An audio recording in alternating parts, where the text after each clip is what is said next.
approach. He was loving, he was genuine, he was humble. Like, if you needed anything, he'd be right there. Usually James is making people laugh as a comedian known as Jack Funny 313 on Instagram, but lately it's been hard for him to even crack a smile. It was a good song. He always did something for everybody. He didn't deserve this. At the murder scene, this dropped delivery order as de jour tried to take cover from bullets coming at him. That shooter is still out there. Shot one time in his foot. The vehicle then circled around the block, came back around and fired multiple shots, fatally wounding the actual DoorDash driver. Detroit police say because the shooter came back again, it appears de jour was targeted, but for what, it's unclear. What's up, family? Welcome back to Midwest Rumors, man. Make sure you get in here, overdo your part on that like button, hit the hype button, and if you ain't subscribed, hit that subscription bell too, man. Stay up to date on the latest happening in the Midwest, man. Because today, listen, we get into the tragic story of Jack Funny and the brutal, senseless homicide that would change the course of his life forever. So like I said, hype the video, hit the like button, and let's get into this content. Now listen, Jack Funny is probably the most prominent comedian in Michigan by far, right? Born and raised in Southwest Detroit, he will pop up on the scene around 2019, 2020 during the pandemic, you know what I'm saying? And would take the internet by storm, man. Dropping some of the most funniest and relatable skits we have seen since Eastside Ivo. You feel me? One of the first skits that will go viral would be the one about the scammers. You know what I'm saying? That's actually the first skit that I would see by him. And from that first one, I knew like bro gonna be a star, man. He about to blow up. He funny as hell, bro, for real. He came with that urban, relatable, comedic style. You get what I'm saying? You can tell that he had actually been through or witnessed a lot of the scenarios he was acting out. And that's what made the people gravitate to Jack Funny, bro. You know what I'm saying?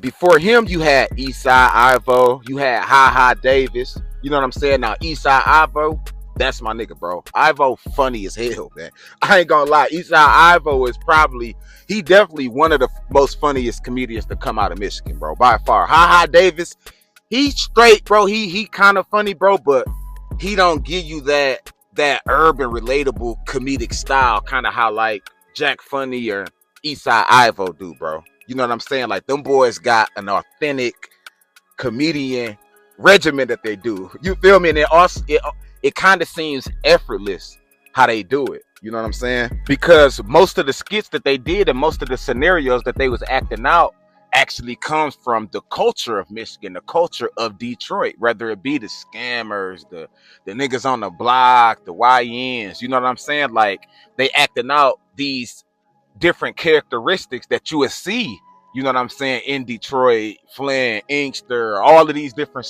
places in Michigan, period, bro. Like we all got kind of the same personalities, not the same personality, like we the same people, but like we carry the same characteristics, the same style, the same talking points. Not talking points, but the way we articulate. You get what I'm saying? Like that one skit he had, How Dudes Be in the Summer. That was a classic, bro. That was a classic because he literally showed exactly how motherfuckers be in Michigan in the summer, and his acting was superb. You feel me? Now, Jack Funny, also known as James Jackson, always had a strong work ethic and a wild sense of humor. He said that he got from his dad. According to him, his dad reminded him of Martin Lawrence because of how funny he was back when he was little. Now, he would get into skits, like I said, during the pandemic after being fired from the 7-Up factory. He would do a skit while at work, and it would end up going viral, and that would cause his termination. You feel me? He said that motherfucker would get like damn near 1 million views. You know what I'm saying? If not over 1 million views by now, but yeah, he said that boy go up, and you know how I be, man. You go viral. People at work probably seen it. Somebody, one of the managers probably seen it, like, that look like my factory. You feel what I'm saying? But anyway, they would catch up to him and fire him for doing that skit in the factory. You get what I'm saying? Now, after this, it was said that he would go full throttle, man. He would go full throttle on the skits. You feel me? and he would end up jumping on TikTok, gaining, man, millions of views and over 100,000 followers within months, bro. Literally, like, I watched this dude grow and blow the fuck up. He would start dropping videos almost every week, man, and will become the top face of Detroit when it comes to the comedy shit, bro. That's a fact. He would begin to add family and friends into his skits, like his brother Aaron, who you may see in a lot of his videos, and his nephew DeJour, you feel me, DeJour, who was in a lot of his first videos. You know what I'm saying? Jack Funny is also the one that created the Perky dance, man, and made that YJ song go viral. You feel me? Perk 10, I just popped up Perk 10. Perk 30, I just popped up Perk 30. Yeah, that was him doing the dance, like the little, like the stand-up stanky leg type of dance where bro, he the one created that. If it wasn't for him, that song wouldn't have blew up the way it did, bro. And that's a fact. I don't care what nobody say. Oh, it would eventually caught on. It would eventually. Nah, bro. He the one that put that shit on mainstream. He made me go listen to the song, and I don't even do perks. You know what I'm saying? He had everybody and their grandma, bro, literally doing that dance. No lie. He set the internet on fire. And what's so crazy is YJ never even looked out.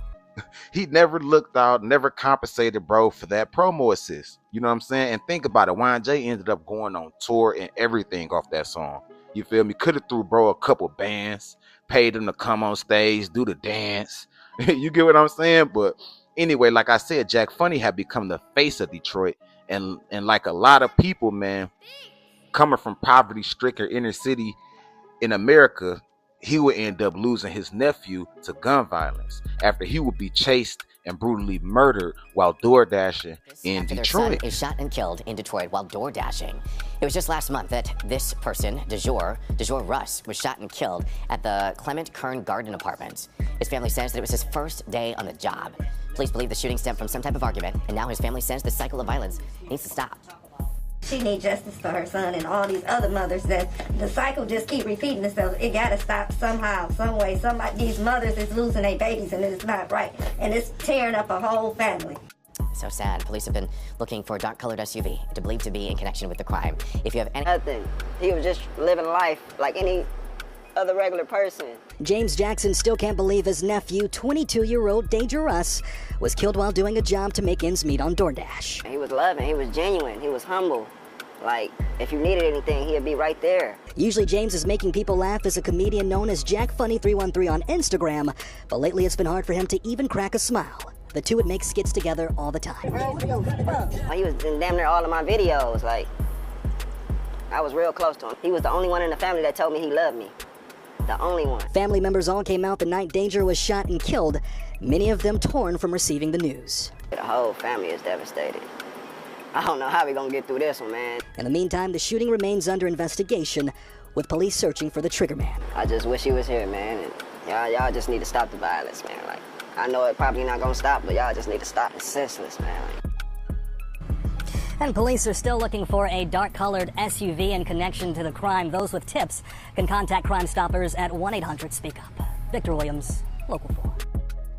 Now, this whole incident would literally tear the family apart, man, according to, Jack Funny, right? This would break his heart, bro, because this was somebody that he was around on a daily basis. This is somebody that he watched grow up. This is somebody that he worked with. You know what I'm saying? That this is somebody, like I said, he was in a lot of his first videos, man. So when this happened, bro, it really took him back, bro. You feel me? And it reminded me of that whole, the Eastside Ivo situation. When his brother ended up being killed, and then they found him days later, bro. Like, Detroit is a very, very wicked place, man. You feel me? Like, it's a very wicked place, man. And if you got beef, or if you moving, man, loose, man, it can happen to you, bro. It can happen to you, for real. Now, the reports would state a man now on his first day working as a DoorDash delivery driver, was fatally shot by someone in a vehicle passing by. Detroit police would say DeJour Russ had exited his vehicle to drop off food when a suspect in an unknown vehicle fired shots at him, hitting him in the foot. The vehicle then sped off, circled back around the block, bro, and fired more shots, this time fatally wounding the man. Police are still working on a description of the suspect and the vehicle they were in. The shooting happened around 8 p.m. on July 2nd in the 1700 block of Bagley. He was a good son. He always did something for everybody. He didn't deserve this, said DeJour Rush's mother, Talonda Rush. Why you do this to me? Why you take my son from me? Police say DeJour Rush was accompanied by another family member for his first day on the job. When he stopped at a home, Williams wouldn't comment on if the shooting was targeted, but said it was unnatural that someone would drive by firing shots and then circle around and do it again. Officials believe that Rush got into an argument with someone who then shot and killed him and then fled the scene. You know what I'm saying? Dozens of neighbors came out of their homes when the incident occurred, according to nearby resident Ronaldo Velasquez. Some of the neighbors reportedly knew the man who was killed. And it's a lot of articles about this online, man. You can go and look up, bro. It was a crazy incident, bro. Very sad situation, man. You can see Jack Funny, bro. He was hurt, bro. You know what I'm saying? He was on there hurt, bro. He was distraught, bro.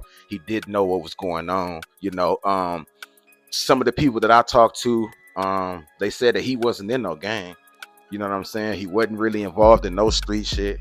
You feel me? And according to these reports, man, they saying that he would get into an argument prior, you know, to pulling up at this place where he was doing a DoorDash at, you know, and when he pulled up, somebody would do a drive-by there, slide by, shooting, hit him in the foot, you know, and then they'd spin the block, bro, and come right back, man, and chase him down, bro, and kill him, bro. You know what I'm saying? And a lot of people still don't know exactly who did it and really what for, man. What was the argument for? What was the, you know what I'm saying, for you to shoot somebody, to follow somebody? You know what I'm saying? You stalk the man first, shoot him, then spin the block, come back, and it seemed targeted, bro. It seemed targeted. It seemed like they was really trying to get little bro out of the way, man.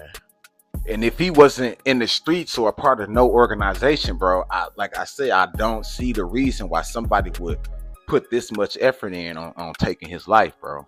To shoot him and then come back to make sure, they had to make sure, you know what I'm saying, he was dead. That's crazy, bro. But like I say, man, Detroit is a wicked city, man. Detroit is a very wicked city, man. And not just from the people, man, just for the entities, the government, you know what I'm saying? The ones who put this shit in place, bro. Not saying they had anything to do with, you know, Jack Funny, nephew, or none of that, bro, but just the, you know, Detroit is a power center, bro. You know what I'm saying? Like it's one of the most powerful cities, energetically, spiritually, in America. That's a fact. Detroit, Memphis, Chicago. You get what I'm saying? Like, it's a reason why these places have so much violence and so much evil that occurred there, bro. You know what I'm saying? These are the places that they have to manipulate and subjugate the people, right? Because these are the lands of the ancient tribes, bro. These warrior tribes, bro. These ancient royal bloodlines from indigenous Black Americans, man. You get what I'm saying? So they got to continue to subjugate us, usurp us, manipulate us mentally, physically, spiritually, right? This is the stuff that they got to do. And then Detroit, bro, listen, Detroit is literally the first place in the world to get a Masonic temple. The first city in America to get a Masonic temple. And it has the biggest Masonic temple in the world. Look it up. Facts, man. I remember back in the day, man, a few years ago, man, I did a documentary on the Black Legion, which was a Masonic group that derived basically off the teachings of the Skull and Bones, right? Now, this group basically terrorized Detroit, man. Look it up, the Black Legion, man. terrorized Detroit. I'm talking about putting real belt on the indigenous blacks that was in that city, causing a lot of people to move around. You know what I'm saying? But yeah, bro, Detroit is definitely a wicked city, man. Definitely a wicked city, man. A lot of wicked things take place there, man, outside of the people. We're not even talking about the people in the streets, bro. We talking about energetically, spiritually, right? If you know, you know. I shouldn't even have to explain this to a lot of people. I'm sure y'all minds is opened up. Y'all be asking for me to go in, bro. So I'll give y'all a little bit of knowledge. You know what I'm saying? But like I said, we could get back to this situation because that leads back, like with this Masonic temple and all of the energy galvanizing that they doing there. Think about this, right? All of these artists that's in the city, media personalities, it don't matter who they are. Why do they always have to lose someone, right? Why do they always have to lose someone? And then when they lose someone, they don't particularly have to benefit from it, right? We seen when Ivo was coming up, he lost somebody. Jack Funny lost somebody. Babyface Ray, Peas in them, they lost Soda. T Grizzly, he lost, you know what I'm saying? He lost his auntie or had something to do with that. We can go Sada, like, come on, bro. You know what I'm saying? It's a reason behind a lot of this shit, bro. A lot of these dudes be with that brotherhood. A lot of these dudes be Masonic sellouts, man. And that's a fact. I know a lot of people don't want to hear. A lot of people don't want to believe it. And no, the real street niggas, they never sell out. Man, shit, that money talk, man. And they got the influence to manipulate and subjugate the people. Pay attention. You feel me? But I ain't gonna go too deep on this, man. I do want to send my condolences to Jack Funny. You know, this happened years ago, so you know this was an old incident, but you know, a lot of people been messaging me and asking me about, you know, doing this documentary shit. They've been messaging me about this since, you know, I did the Eastside Ivo documentary about his brother. But yeah, man. Oh yeah, and P.S. man, I do not think Jack Funny is a sellout, bro. I don't think he got nothing to do with the brotherhood or none of that. Now, once he get a little bigger and, you know, really get into the industry, will he join? I don't know. You know what I'm saying? I don't know. You feel me? I used to look at Peasy as one of the realest. You know what I'm saying? And look at him. You know what I'm saying? So, hey, man, you would never know, man. But I do want to send my condolences to Jack Funny, man, because he ain't had nothing to do with that, bro. His nephew, man, seemed like it was some targeted bullshit that happened, man. Like I say, bro, ain't no record of him being in the streets doing nothing to nobody, bro. So to lose your life over an argument, bro, it's crazy, man. But anyway, man, y'all get in the comments. Y'all let me know what y'all think about all of this, man. It's Midwest Rumors. I'm out.